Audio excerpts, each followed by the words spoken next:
नमस्कार, आप सभी का स्वागत गांव किसान में। मैं हूं मुकुल शर्मा। गांव किसान कार्यक्रम में लगातार आपको कृषि संबंधित नई नई जानकारी हम देते हैं। आज खास तौर से खेती किसानी में आपको हम बताएंगे मेंथा की खेती के बारे में, साथ ही हमारा पशुधन में बात होगी बतख पालन की, और आखिर में देखेंगे कामयाब किसान की दास्ता में राजस्थान के एक सफल किसान की कामयाबी की दास्ता। तो चलिए शुरुआत करते हैं कार्यक्रम की।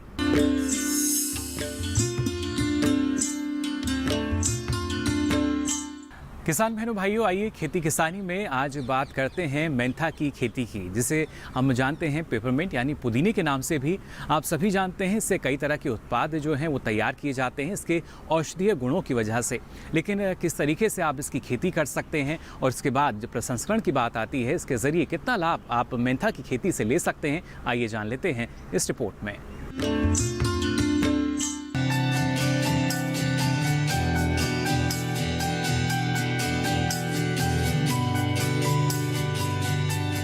कृषि में असीमित संभावनाएं मौजूद हैं। इस क्षेत्र में नए बदलाव नई उम्मीदें लेकर आते हैं। यही वजह है कि किसान अब पारंपरिक फसलों के साथ साथ आधुनिक खेती की तरफ रुख कर रहे हैं। इस आधुनिक खेती में आती है मेंथा की खेती। मेंथा, जिसे आम बोलचाल की भाषा में पुदीना कहते हैं, जिससे पिपरमिंट बनाया जाता है। इसका मुख्य उपयोग औषधि के रूप में किया जाता है। इसके अलावा कई उत्पादों में भी इसकी अहम उपयोगिता है। हमारे देश में उत्तर प्रदेश, पंजाब और हरियाणा में इसकी खेती प्रमुखता से की जाती है। तो समझते हैं किसान कैसे और कब करें मेंथा की खेती, साथ ही कैसे लें ज्यादा मुनाफा। सबसे पहले बात करते हैं खेत की तैयारी की। इसकी खेती करने के लिए अच्छे जल निकासी वाली मिट्टी बेहतर मानी जाती है, जिसका पीएच मान 6 से 7.5 के बीच होना चाहिए।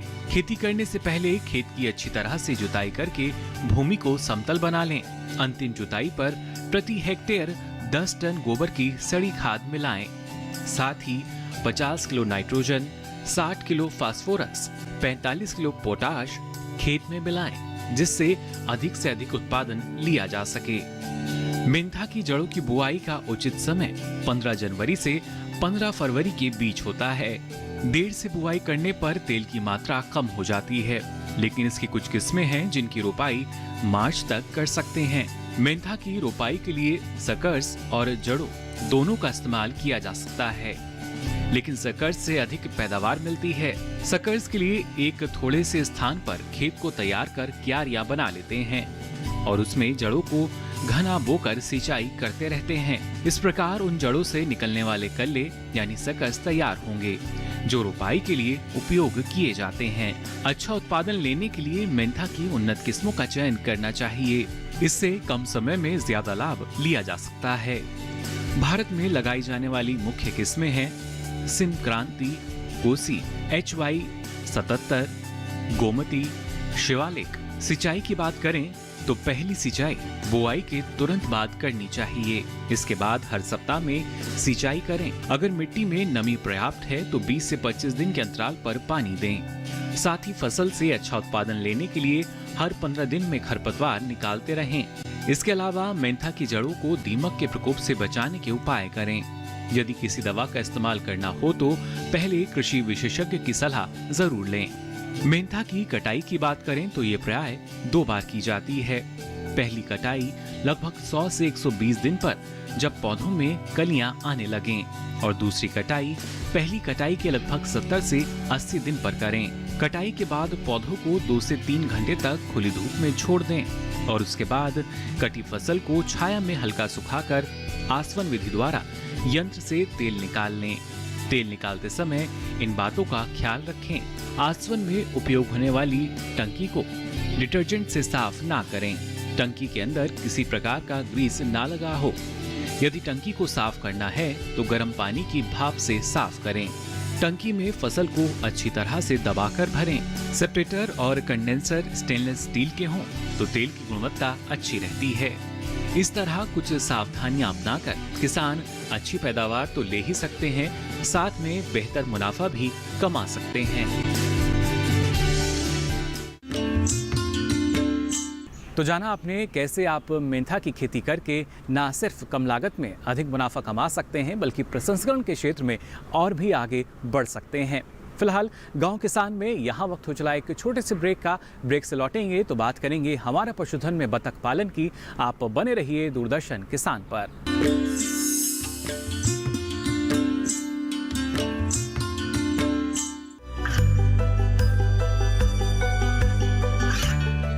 गांवों और पिछड़े क्षेत्रों में सरकारी योजनाओं की जानकारी पहुंचा। देश में कौशल और क्षमता विकास कर ग्रामीणों को सामाजिक बदलाव और विकास से जोड़ने की दूरदर्शन किसान की पहल चौपाल चर्चा देखें सोमवार से शुक्रवार सुबह 9 बजे। बीमारियों से कैसे बचेगी फसल, मवेशियों की मुश्किलों का क्या है हल, कहां से लाएं बीज, कितनी लगेगी खाद, किसानों के हर फोन का विशेषज्ञ देंगे जवाब। देखिए हेलो किसान लाइव सोमवार से शुक्रवार शाम 6 बजे।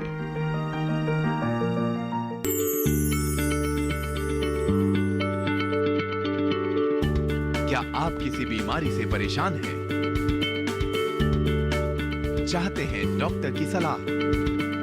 तो हम हैं आपके साथ, बताएंगे आपको जीने की राह।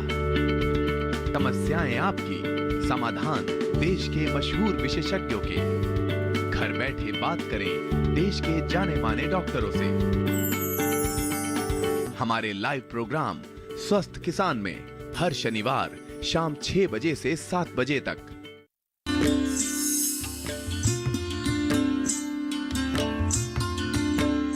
ब्रेक के बाद आप सभी का एक बार फिर स्वागत गांव किसान में। अब चलिए बात करते हैं हमारा पशुधन में बतख पालन की। हम सभी जानते हैं बतख पालन क्षेत्र में भी असीम संभावनाएं छिपी हुई हैं और खासतौर से अपनी लागत को कम करने के लिए, मुनाफे को बढ़ाने के लिए हमारे किसान बतख पालन की शुरुआत भी कर सकते हैं। लेकिन इस दौरान कई ऐसी महत्वपूर्ण बातें हैं जिनका ख्याल आपको रखना होगा। फिर चाहे बात इनकी अच्छी प्रजातियों की जाए या प्रशिक्षण की बात की जाए, सारी जानकारी आपको उससे पहले लेनी होगी और वही सारी जानकारी आपके लिए हम लेकर आए हैं हमारी इस खास रिपोर्ट में। आइए नजर डालते हैं हमारी इस खास रिपोर्ट पर।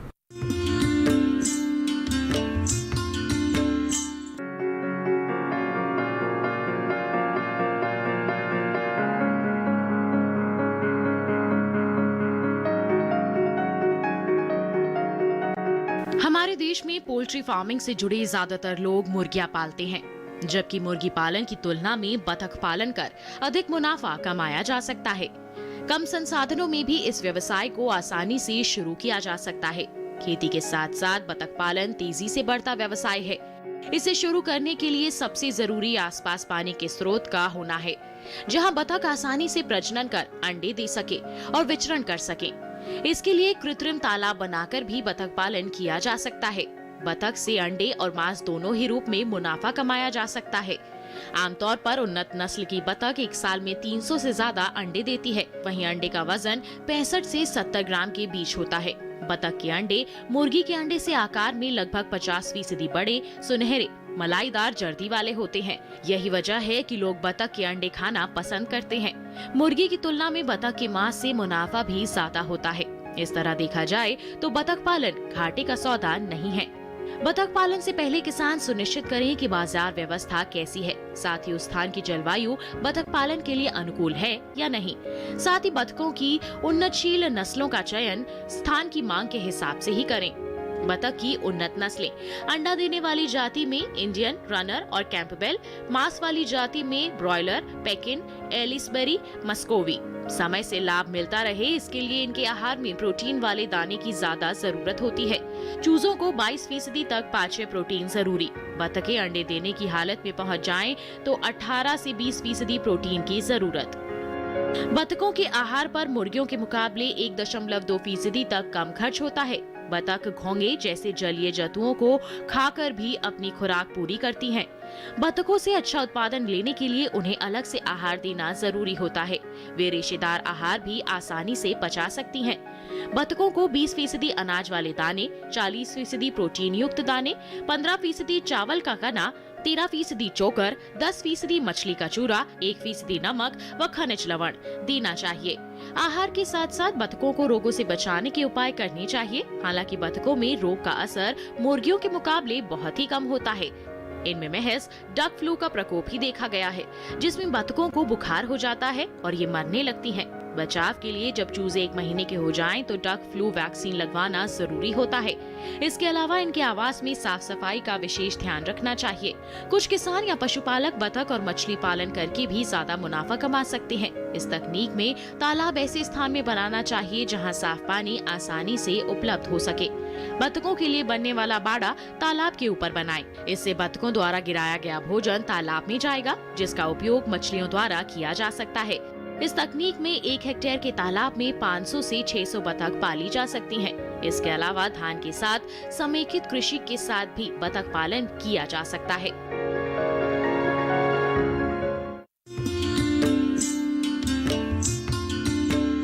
तो जाना आपने बतख पालन के बारे में। अब आइए आगे बढ़ते हैं और बात करते हैं इस माह के पशुपालक कैलेंडर की, यानी किन किन बातों का ख्याल आपको रखना होगा जिससे आपके जो पशु हैं स्वस्थ और निरोगी बने रहें। फरवरी में ध्यान देने वाली बातें। जो पशु जनवरी माह में नियंत्रित प्रजनन कार्यक्रम के तहत उपचार में थे, उनका अनुसरण फरवरी माह में भी रखा जाए ताकि पशु इस महीने तक गर्भित हो जाएं। नवजात बछड़े बछड़ियों को अंतः परजीवी नाशक नियमित रूप से दें। मेमनों को पीपीआर का टीका लगवाएं। दुधारू पशुओं को थनैला रोग से बचाने के लिए उनका दूध पूरा व मुट्ठी बांधकर निकालें। तो ये तो बात हुई पशुओं के स्वास्थ्य को लेकर। फिलहाल गांव किसान में वक्त तो चला एक और छोटे से ब्रेक का। ब्रेक से लौटेंगे तो बात करेंगे एक सफल और कामयाब किसान की दास्तां की। आप बने रहिए दूरदर्शन किसान पर।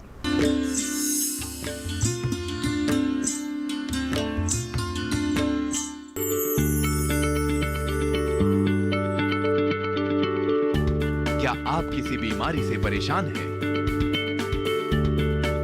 चाहते हैं डॉक्टर की सलाह? तो हम हैं आपके साथ। बताएंगे आपको जीने की राह। समस्याएं आपकी, समाधान देश के मशहूर विशेषज्ञों के। घर बैठे बात करें देश के जाने माने डॉक्टरों से। हमारे लाइव प्रोग्राम स्वस्थ किसान में हर शनिवार शाम 6 बजे से 7 बजे तक। बीमारियों से कैसे बचेगी फसल? मवेशियों की मुश्किलों का क्या है हल? कहां से लाएं बीज, कितनी लगेगी खाद? किसानों के हर फोन का विशेषज्ञ देंगे जवाब। देखिए हेलो किसान लाइव सोमवार से शुक्रवार शाम 6 बजे।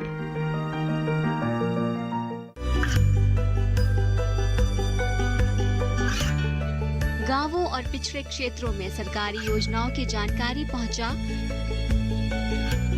देश में कौशल और क्षमता विकास कर ग्रामीणों को सामाजिक बदलाव और विकास से जोड़ने की दूरदर्शन किसान की पहल चौपाल चर्चा देखें सोमवार से शुक्रवार सुबह 9 बजे।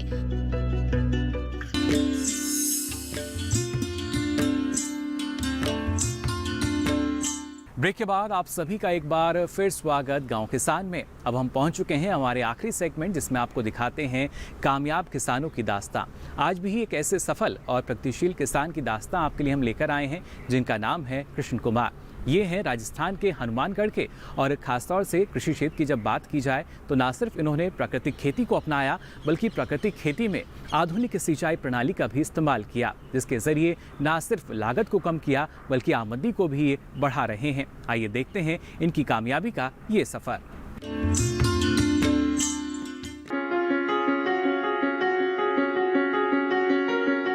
राजस्थान का नाम आते ही हमारे जहन में दूर तक फैले रेगिस्तान की तस्वीर उभरने लगती है।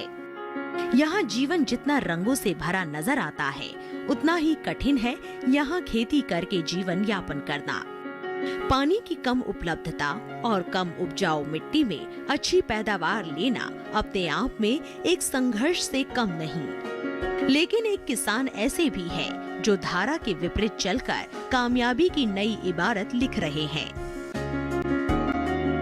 राजस्थान के हनुमानगढ़ जिले के किसान कृष्ण कुमार प्राकृतिक खेती कर अच्छा मुनाफा कमा रहे हैं। शुरुआत में पानी की बचत के लिए अपने बागों में सिंचाई के लिए टपक विधि का इस्तेमाल किया करते थे, लेकिन उसमें भी एक समस्या आ खड़ी हुई। इसके बाद उन्होंने सिंचाई का अपना खुद का बनाया तरीका उपयोग किया, जिसमें पौधों की कतारों के बीच एक नाली के माध्यम से पानी पहुंचाया जाता था। इस विधि से करीब 21 दिन में बाग में पानी देना होता है। इससे पानी के साथ साथ अन्य कृषि कार्यों को करने में दिए जाने वाले समय की भी बचत होती है। मैं ये मानता हूँ कि जीरो बजट नेचुरल फार्मिंग से, प्राकृतिक कृषि करने से एक लाभ होगा, आपका खर्चा घटेगा। जब खर्चा घटेगा तो आपकी आमदन बढ़ेगी। जब जो सामान फ्री में है तो आमदन निश्चित बढ़ेगी, और आमदन उतनी ही होगी, उतना ही फल लगेगा पेड़ पे जितना केमिकल में लगता है। एक किन्नू के पेड़ में 1.5 क्विंटल से लेके 2.5 क्विंटल किन्नू लग सकता है। 2007 में लगाए गए इन बागों में कृष्ण कुमार पहले पारंपरिक फसलें लिया करते थे, लेकिन रेतीली मिट्टी होने के कारण उन्हें वाजिब मुनाफा नहीं होता था। इसी वजह से उन्होंने बागवानी को चुना और किन्नू के पौधे लगाए। इसके लिए कृष्ण कुमार ने हर पौधे और हर कतार के बीच 15 फीट का फासला रखा है, जिससे पौधे की जड़ें आसानी से फैल सके और बेहतर पैदावार मिल सके। सिंचाई व्यवस्था पर कृष्ण कुमार का क्या कहना है, आइए सुनते हैं। जब भारत सरकार ने ड्रिप की शुरुआत की थी, तब मैंने ड्रिप पायलट प्रोजेक्ट के तौर पे कुछ माल्टे में और कुछ अंगूर में लगाया था। लेकिन जब पानी, जो भाखड़ा सिस्टम का पानी है, वो जब बारिश आ जाती है तो मटमैला पानी आता है, जो बहुत गंदला होता है, और इतना गंदा होता है तो उसमें रेत और ये सब मिली होती है। तो उस पानी को जब फिल्टर करते हैं स्टोर करके, तो वो जो है ड्रिप को चोक कर देती थी। तो अगर एक प्लांट में 8 ड्रिपर लगे हुए हैं और उसे ड्रिप खोलने के बाद, बंद करने के बाद, साफ करने के बाद अगर 2 मिनट लगेगी तो शाम तक आदमी 2 बीघा ही ड्रिप साफ नहीं कर पाएगा। तो मेंटेनेंस ज़्यादा थी, इसलिए मैंने वी शेप को चुना। तो मैंने वी शेप की ट्रेंचिंग से की हुई है, और इस ट्रेंच में जो ड्रिप वाले लोग साथी जो बताते हैं कि भी पानी की जो है 40% बचत रहती है। और इस जो ट्रेंच विधि है, इसमें अगर कोई पौधा 20 बाई 20 फुट पे लगा हुआ है तो उसमें सिर्फ 2 फुट के बीच में ही ट्रेंच बनती है वी शेप की, और उस 2 फुट में ही आपको हर 15 दिन में पानी देना है। तो इसको जीरो मेंटेनेंस है और पौधे की ग्रोथ ज़्यादा होती है। जैविक खेती के लिए वो फसल अवशेष से खाद बनाते हैं। साथ ही खरपतवार को अलग नहीं करते, बल्कि उन्हें उखाड़कर खेत में ही पड़ा रहने देते हैं, जिससे प्राकृतिक रूप से खाद तैयार हो जाती है। इसके अलावा कृष्ण कुमार गाय के गोबर से जैविक खाद तैयार करते हैं। इनका मानना है कि एक देसी गाय से 30 एकड़ के खेत के लिए जैविक खाद तैयार की जा सकती है। साथ ही गौमूत्र से तैयार घोल का उपयोग कीटनाशक के रूप में किया जा सकता है।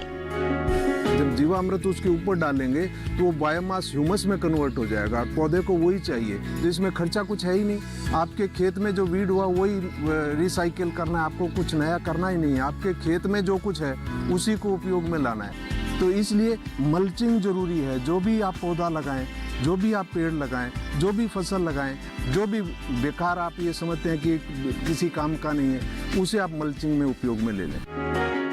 कृष्ण कुमार जीरो बजट खेती करके जहां खर्च को सीमित कर रहे हैं, वहीं इससे कई गुना मुनाफा भी ले रहे हैं। उनकी ये तकनीक उन सभी किसानों के लिए सहायक सिद्ध हो सकती है जो कम पानी और कम उपजाऊ मिट्टी में अच्छी पैदावार लेना चाहते हैं।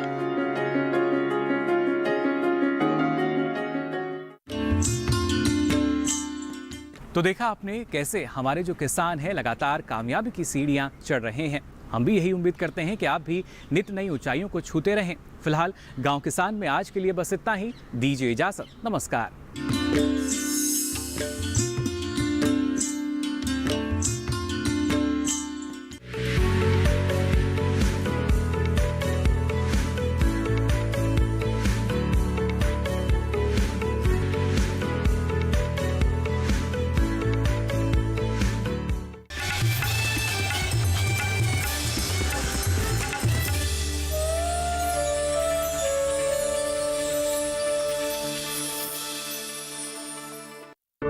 गांव किसान